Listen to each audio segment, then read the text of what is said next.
we're not trying to ice Nathan Diaz, right? We're not trying to do that, right? We're not trying to put someone on the sidelines who might be at the end of his contract, right? And who might have another big fight on the horizon. We would try to do that, right? Like we're not trying to kill him off against someone else, like a bad matchup, right? And bury him on, the undercard like UFC 70 and Andrei Arlovsky, or was it 68? No, they wouldn't do that. So I think that they should do Nate Diaz versus Vicente Luque. I feel like that's a fight. I mean, who says no to that fight? That's a tremendous fight. Tanner, with the news of Darren Till's ACL tear going into the fight and Conor claiming his issues going into the fight, can you explain what doctors actually do in their pre-fight checks? I mean, good question. It's kind of hard, to diagnose, and it's not like there's a cut or anything, so you can get around it, but yeah, it's crazy stuff. Now, I'm sure they didn't want to be caught as well, so they're doing everything in their power to hide it. But these are tough individuals. God, this is a long message here from Cola. Hi, Ariel. Don't know if you remember me from many moons ago when you had Javier on your team. I remember Javier and you. I was the first caller on your MMA Hour show back in 1856. What? It was the week of the UFC event where Anderson Silva managed to beat. Why do you write 1856? Managed to beat Chael Sonnen in the last round of their fifth match. And you asked the callers to ask about the fight specifically. I woke up at 6 a.m. calling from Australia. I missed your prep talk, so instead I had other plans. I ended up asking about who the top 3 Aussie fighters in the UFC at that stage were, and you were bitterly let down for me. I just wanted to say sorry for that. I apologize. That was 10 years ago. Now that I got that out of the way, let me get to this question. Do you know what day it is today, the 8th of September, 2021? It is National Pardon Day, so please pardon me for that phone call many, many years ago on your MMA Hour show. Apology accepted. Speaking of apologies. Anyway, did you know it was also National Quiet Day, so you had to actually celebrate that on Monday for not having a show on, okay? Did you also know it's National Actors Day? Time to pay respect to all our actors out there that have kept us entertained. Amen. Most importantly, National Iguana Day. We used to have an iguana, the Helwani household. His name was Stimpy, and then he died. Let's pay homage to all the iguanas, including Stimpy, on Earth. My second question is, what's happened to your Mazda 6 I saw in your first YouTube video? I think that was my free agent. This is bizarre. This is what you're asking me? The Mazda 6 on the first ever YouTube video that I ever posted? That was for a free agent fan video, I believe, and I think it was a rental, if memory serves me correct. And finally, before I sign off, would you be interested in a boxing match with Joe Rogan to settle the misunderstanding? Imagine the money that could be made. Absolutely not. Joe's a beast. He trains. I'm happy he's feeling better. I'm not interested in a boxing match against him or anyone else, for that matter. So for all the jabronis who are lining up to call me out, I'm sorry. I'm not going to box you. And also, I don't want to box Joe Rogan. No, thank you. Will, if Dana White decided to make a 165-pound division tomorrow, which 2 realistic fighters would you schedule for the vacant title bout? Man, that's a tough one. Kevin Lee? Nate Diaz, probably the one who's been, I'd probably do Nathan Diaz. He's been campaigning for it the most. Looking who's in the welterweight division. Nate would be a good one. Jorge would be an interesting one as well. How about Nate versus Jorge? How about Nate versus Dustin? I would love for it to go 155, 165, 175, 185. Even someone like Darren Till would be perfect for 175. A little too big for 70, a little too small for 85, 175. Have you listened to Dana White on the Travis Brown podcast talking about fighter pay? Doing the typical Dana White thing, he specifically goes after the scumbag media for convincing fighters that they are worth more. I saw some clips. Shout out to Travis Brown. Didn't know he had a podcast until this, so that worked. It's hilarious because you can say, Dana will always resort to name calling. He'll always resort to insults, scumbag this, douche that, scumbag this, without ever actually backing anything up with facts. Here's the bottom line. It's not the media who's talking about this now. It's the actual fighters on ESPN. In the in-ring interview, we've come a long way from people like me having to ask about it to now they're just offering it up. Or you see the reaction to a 50K bonus and all that stuff. So the media might be talking about it, but it's often now after the fact that these fighters are willingly bringing it up. And I give them a lot of props because they could get in trouble for bringing it up. So, Jared Cannonier brought that up on his own. A lot of other fighters recently have brought it up on their own. Obviously, Jake Paul is talking about it, but this time we're not at fault. Now, we may be writing about it, talking about it, but we're not the ones prying this stuff out of them. And we're also, by the way, talking to the guys who are saying they're happy too. Who was on? Kevin Holland on recently. Happy. Clip. So it's very easy to point when the media are doing things that you're not happy about. But the truth is, this is all just about covering the sport. There's no difference in covering this than in covering Ben Simmons wants out of Philly or Damian Lillard wants a new contract. This has always been the issue. The issue has always been, if you're not talking about the next fight, which, by the way, we've now had a 3-hour show talking to Ian, Gary, and Paddy, but like nothing negative, nothing bad. But you say one little thing, 1 2-minute clip about fighter pay because you want the fighters to make more money or be happy or are reacting to something they said about pay, and holy smokes, you're the worst person walking the face of the earth. You're a scumbag. You're a douche. That's not how this works. That's not how media works. 99.9% of it is positive. It's always been positive. It's always been shining a positive light on the fighters in the sport and the UFC and the brand. But there's going to be some other things that you got to talk about. That's just the cost of covering a sport. That's the cost of being media.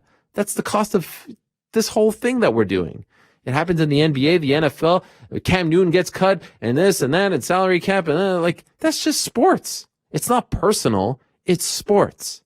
Now, maybe personal to the fighters who want to get paid more, but for us, it's not personal. So, but then it always goes, it's always personal on their end. Scumbag, bad people. They're the ones talking about it. We're the ones reacting to it or writing about what they're talking about. Why is it our fault?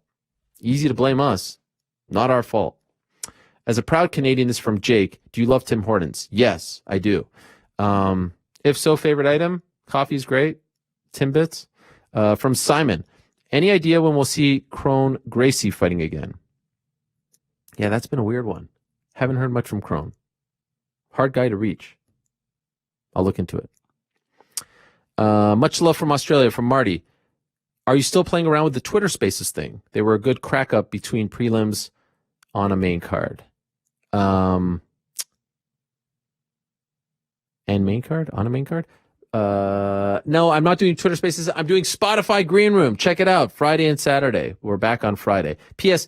Congrats on the new weatherman job.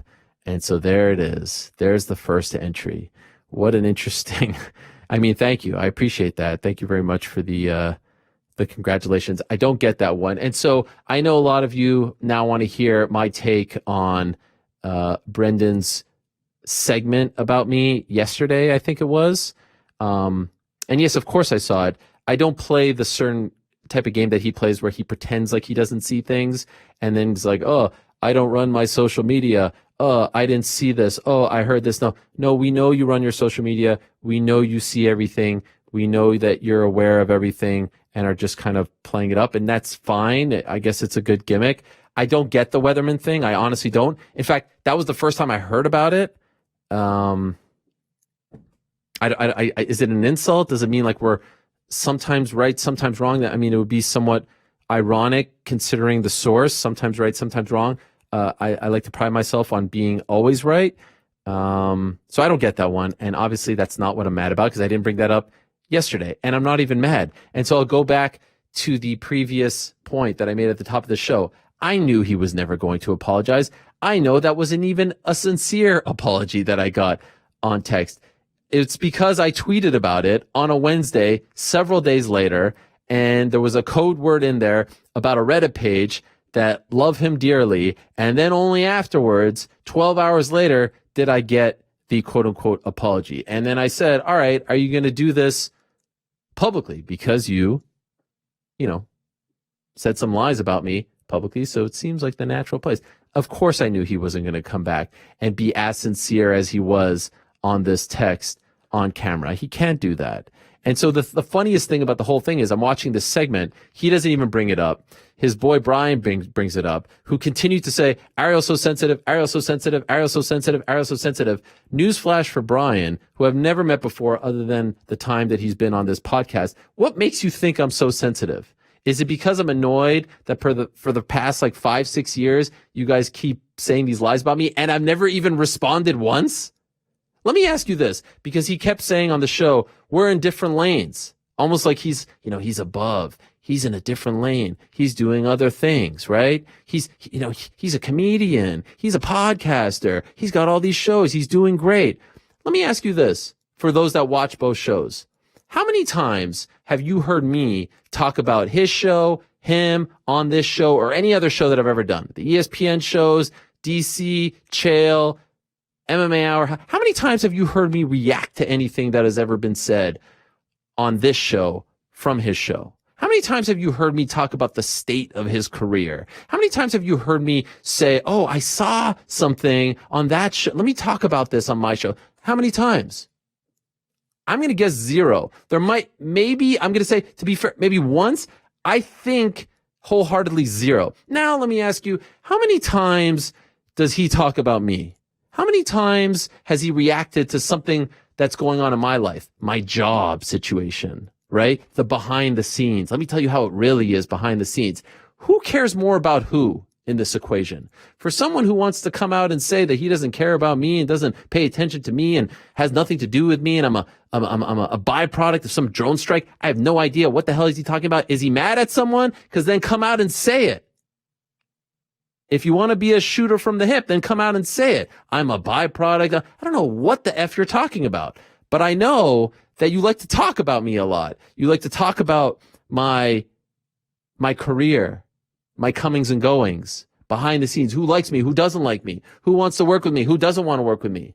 It's a weird thing to say you don't care, different lanes, but yeah, you're always talking about me. That's strange. And yet I never talk about you. So who's the sensitive one? Who's the one who's actually bothered by all of this? It's not jealousy, right? That can't be. We're in different lanes. So what is it? I don't get it. And it's a weird thing because it's like, all right, you're saying that, I'm a byproduct. Everything you said was about me. No one else. So who are you talking about? Who do you have a beef with? Why are you always talking about me? That's the part that I don't understand. And so even afterwards, like after I was on McAfee, I got a text. Hey man, I don't want a war. You don't want a war, right? And they're like, no, very nice on text, pleasant on text. But then when we get to the show, it's stammering. It's having your friend set it up. It's taking little pot shots. So which one is it? Who's the real Brendan? That's what I want to know. Who's the real guy? I remember when I was removed from the Showtime gig for Mayweather McGregor. I remember when that happened. And you were very kind to me. You came up to me in the hotel in Toronto. I remember that vividly. And you said how messed up it was and all this stuff. And then I remember your show the following week and how you took some shots and how you said we did kind of the same thing. You didn't really understand why I was there. And I was like, wow, that's not the same tone. That's totally different than when I heard at the hotel. So you're not two-faced, right? Like you're not playing an act here and then on your show playing a different act, right? Which is the real guy? I keep it 100 here. It's Helwani all day, every day. Same guy. You could say all you want about me being an instigator, a potster. You could call me sensitive. You could do this and that. But I'm the same dude. And you know what's funny? After I had that little rant last week, let's play this game now. How many people reached out to you when you said I was tough to work with? How many people reached out to you privately and said, oh, I've had some bad experiences with that guy? Because I could tell you how many people reached out to me after I had to say a few things last week. That's weird, right? So again, like the great Dennis Green once said, they are who we thought they were. You guys are who I thought you were. You're going to sit there and be like, he's the best, he's the this, he's the that, but then pot shot. And what was that part that you took out? What was that part? You want to beat me up? We're gonna go to the lowest common denominator. You're a comedian now. You're a pot. You got a great gig. You want to beat me up? The guy with the glasses? The guy with the suit? That's what we're resorting to? Something, by the way, that some of the toughest human beings that I've had on this show who sometimes don't like me have never resorted to. But is that the part that they took out? Threatening me? You want me to come to LA? Should we do some bench presses? What should we do? Should we do some push-ups? What were you implying there? I don't know. I don't know what all this is about. I'm sure in a while I'll get a text. Hey, bro, I don't want to fight. But isn't your guy who works on your show talking about my family on his Instagram? He is, right? Talking about my family. That's the kind of people you guys are. Fake, phony, and everyone knows who you are now. You have been outed. Everyone knows. And maybe I shined a bit of a spotlight on it, but everyone knows your whole gimmick. Brian Callen, don't talk about me. You know nothing about me. Who are you talking about? I'm sensitive. Based on what? Based on what? This might be the first time I've ever said your mouth other than the time you were on my show. You got enough going on, my man. Don't talk about me. Brent, done with you, man. Brendan, done with you. The other dude sitting next to me pretending not to know who I am when we all know that whole thing was concocted. Done with you guys. I'm over it. I'm moving on. If you want to apologize, great. But it means nothing to me. I felt like I was watching the scene from Billy Madison where he's rambling on, and that's the clip that I posted yesterday. It was an incoherent, fake segment that I expected, and then some. It was useless. We all knew it was coming. We all predicted it. You're not sorry. You doubled down. You don't like me. I don't care. Enjoy your little podcast. Enjoy your little comedy sets. It's all a bit. That's what I love about comedians. They'll make fun of you. They'll say so. It's just a bit. It's just a joke, bro. It's just a joke. Get out of here with this nonsense. Fake, phonies, two-faced. That's who you guys are. That's exactly who you guys are. And everyone knows it. You're not doing yourselves any favor. You sit back on your little chair. Let me tell you how it was for Ariel at ESPN. Let me tell you what happened in the bed. You know nothing. You know less than nothing. Stop talking about my career. And if you're going to go to one source who has some distorted beef with me that was 1,000% wrong, reveal your source, Bubba. Reveal it. Don't start talking about a million people. Nonsense. So again, I've just wasted 20 minutes on this. High Road Helwani would be shattered. He would say, you're wasting time. You're punching down. There is no High Road Helwani anymore. It's the Helwani era. And for everyone who says you wouldn't say this to his face, of course I would. I'm not looking to fight anyone. I'm an actual civilized human being. But ask a couple of my friends in Cleveland who had issues with me over the past year and a half if I went right up to their face. If I walked up to their face when they were trying to look, ask them if I'm that kind of guy. Ask Ben Askren. Ask Donald Cerrone. People in the past who have had issues with me. Do I go up to your face and try to settle beefs? Absolutely. Even when I was being banned, and the story that he doubled down on again, the whole narrative. I don't even think he knows the definition of the word narrative. Honestly, I think he doesn't know the definition of the word narrative. It's the whole narrative that the whole community is talking about. Who are these people? One dude. You have one source who got it from the one guy who tried to change the story. Enough. The jig is up, guys.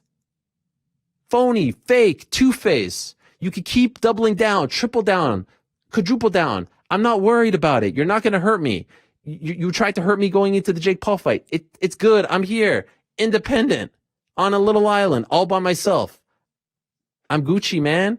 I'm Gucci, as the kids say. I'm good. So you can make up all the stories that you want. But rest assured, we all know, and we all expected this. We know who you are. You're not fooling anyone. Oh, he's the best in the business, but he's damn sensitive. Based on what, Brian? Based on what? Based on what, Brendan? Based on what? Byproduct? I'm not the one who shoots from the hip? Really? I'm not the one? Why don't you shoot from the hip? Who are you so mad at? Who was that drone strike for? Who are you so mad at? If it wasn't about me, why don't you shoot from the hip? Go ahead. We're all waiting. You won't. You won't. So that's that. I mean, one pathetic segment that was, sitting back there and listening to that. Like, really? This is what we waited a week for? You could have sent out a tweet and saved us a hell of a lot of time. Just do me a favor. Leave my name out of your mouth. Leave my family's name out of your mouth. Don't talk about them. Don't throw your minions under the bus when they talk about them. Just let's go our separate ways now, all right? I've never had a negative thing to say about you, your show, your experiences, all that. I've never said a thing when everyone piled on about your comedy and all that stuff. Never said a thing. And now you want to keep talking about my career. And then when you get called out, say, oh, he was just a byproduct. Get out of here with that nonsense. Stop talking about me. Last warning. Done. And I won't go on a media tour to talk about you. I regretted, honestly, going on McAfee's show the next day to talk about you. Because you know what? Like you told me a long time ago, true story. Asked Brendan to come on my show a long time ago. You know what he said? A long, long time ago. I have a podcast. Why should I go on other people's? All right. I was like, all right. Now I know what's up. I don't have that mentality. I like to spread the love, spread the wealth. And so I'm happy to go on Patrick's show. But I'm done with it now. Enough. Go back to your jokes. Go back to your little bits and your 50 podcasts that no one listened to. All right. Thoughts on the AEW stuff? All Out was pretty nuts. It was fantastic. I loved All Out. I think the wrestling business is on fire, like I said. I love the fact that there's, another option for the guys. People are showing up. We know that they're showing up. We know that they're coming, and we're still excited about it. And then you'll get the Adam Coles of the world show up. Amazing. Pro wrestling is on fire, and I'm happy. Suggestion from Michael. The Pimblett bandwagon is in motion. I'm on board. I feel like you are too. Surely the name needs to be the Paddy Wagon, or maybe the Bad Wagon. Jeez, keen to get your thoughts. Paddy Wagon? Paddy Wagon is fantastic. You need to run with that. Can you trademark that for us, please? Paddy Wagon. That is fantastic. Helwani. You always have the perfect all-around buzz cut. Are you the barber, or do you get to cut it every week? Asking for a friend. I'm the barber. I used to go to a barber every week. Great guys. Pandemic. I said, you know what? Let me do this on my own. And you know what? I kind of like it on my own. Could do it when I want, at night, in the morning. I don't have to be beholden to, this is the end. So I usually go Thursday to Thursday. So this is the end. Tomorrow I'll probably, shave it down. And 2 days later, it pops back up. It's like a chia pet. Pops back up. But I appreciate that. You made me feel really good. Why don't we get a card in Denver? I mean, pandemic, but I feel like you guys have had a lot of cards in Denver, if I'm being honest. Saul, has a fighter ever asked you to walk to the ring with them? No, that has never happened. Thomas, do you have a go-to fight to show your friends or family who are not fans of MMA but are interested? Great question. Not a lot of people have asked me that, but I would show them like Jones Gustafson 1. I would show them Hendo Shogun 1. Maybe a Korean zombie fight. Those are the top two.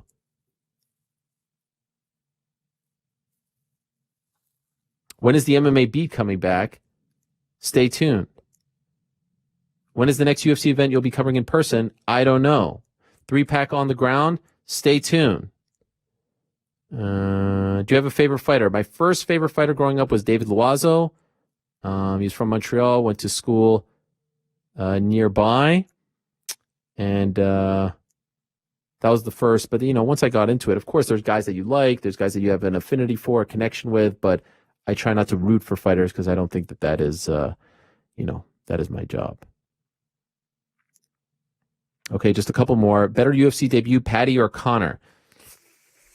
Man, that's tough. I mean, I would have to say Conor because he didn't get hit. And I know he says he likes it, but, that was pretty flawless. With all the hype, is this finally the year for the Buffalo Bills? It is. It absolutely is. A little bit louder now. A little bit louder now. A little bit louder now. A little bit louder now. Hey, these are the things that make me happy. These are the things that get me excited. The Buffalo Bills being back. The New York Knicks about to win the Eastern Conference title, led by the great Kemba Walker. The Blue Jays on fire. Life is good, in addition to all the important stuff like friends, family, health, all that, you know. But my sports teams are doing pretty well. Finally. Would you ever do an On to the Next One or another podcast with Mike Heck and Alex K. Lee? Of course not. Absolutely. I've been on it recently. I love the post show with Chuck and Pizzi. Will you ever do Twitter Spaces from another person? No. Spotify Green Room. Gadooshed. I addressed that. Great performance at the Jake Paul Woodley fight. Just wanted to let you know how awesome it was to see you in the ring doing your thing. How do you think Laura Sanko did commentating Contender Series last night? She's great. She's a natural. She deserves it. She had a great breakdown and analysis. I agree. Biggest MMA what if? Fedor Brock. Also Fedor Randy Couture. One more.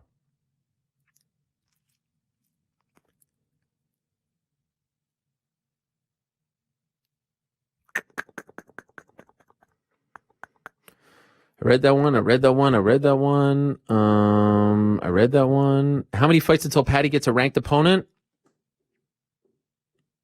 I'll say 3. It's going to be a lot of buzz. Keeps winning. I'll say 3 to 4, something like that. But what a debut. What a time to be alive.